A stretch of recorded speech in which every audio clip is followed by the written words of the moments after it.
एक और दिवस मनाना चाहिए, सारे दिवस मनाइए, कोई प्रॉब्लम नहीं, एक और दिवस मनाइए। कौन सा दिवस? कायर दिवस। किसके लिए? आरएसएस के लिए, बीजेपी के लिए, जनसंघ के लिए एक कायर दिवस मनाइए। क्योंकि जब इस देश में आंदोलन चल रहा था, भारत छोड़ो, जो अंग्रेजों को भगाने का क्विट इंडिया मूवमेंट चल रहा था, सत्याग्रह चल रहा था, कभी भी इन लोगों ने भाग नहीं लिया। तर्क देंगे, अभी कई लोग बैठे हैं, तर्क देंगे कि हाँ भाग लिया। 1930 में हेडगेवार थे, उन्होंने कहा कि कोई भी आरएसएस का मेंबर जो है वो अपने पद पे रहते हुए, आरएसएस में रहते हुए सॉल्ट सत्याग्रह गांधी जी का जो है उसमें भाग नहीं लेगा। उन्होंने खुद अपने पद से इस्तीफा देकर तब जाकर उस मूवमेंट में शामिल हुए और 1 साल जेल में रहने के बाद तब जाकर वापस आकर अपना पद ग्रहण किए। वो कारण यह है कि आरएसएस को पूरी तरह से उन्होंने बैन कर दिया था कि आरएसएस में रहते हुए, आरएसएस का काम करते हुए आप इसमें नहीं जा सकते। सेम यही गोलवलकर ने किया कब? 1940-42 में कि आप क्विट इंडिया जो मूवमेंट है उस पर भाग नहीं लेंगे। और यहां तक कि सिविल लगाए कई जगहों पर कि जो अंग्रेज का जो सेना है उसमें युवाओं को सिखाओ और उनको बताओ कि कैसे वो जाकर अंग्रेजों की सेना में भाग ले। ये कौन कह रहा था? गोलवलकर। तिरंगे की तो ये कभी अपमान ही नहीं किए ऐसा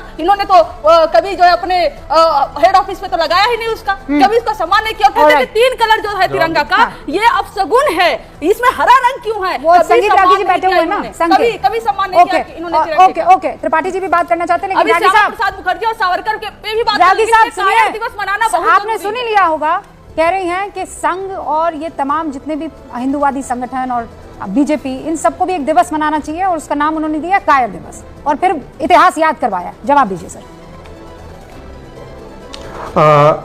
देखिए रूबिका जी, डॉक्टर अंबेडकर ने भी क्विट इंडिया मूवमेंट का उतना ही विरोध किया था जितना हिंदू महासभा ने विरोध किया था।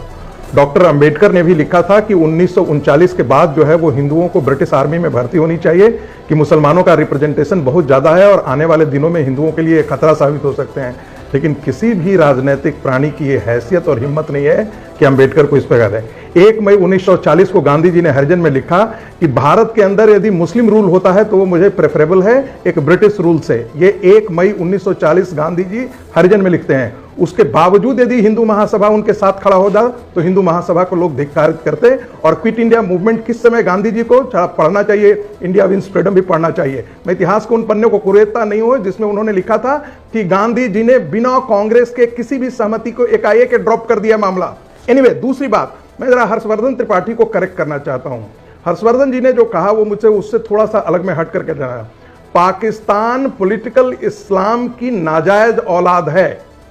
फिर से मैं दोहरा रहा हूं, वो पॉलिटिकल इस्लाम की नाजायज औलाद है पाकिस्तान, और उस नाजायज औलाद को कांग्रेस पार्टी ने भारत के विभाजन के पश्चात भी जिंदा रखा। आपको पता है कि रेड क्लिफ का जो बाउंड्री का फाइनलाइजेशन कब हुआ था? 17 अगस्त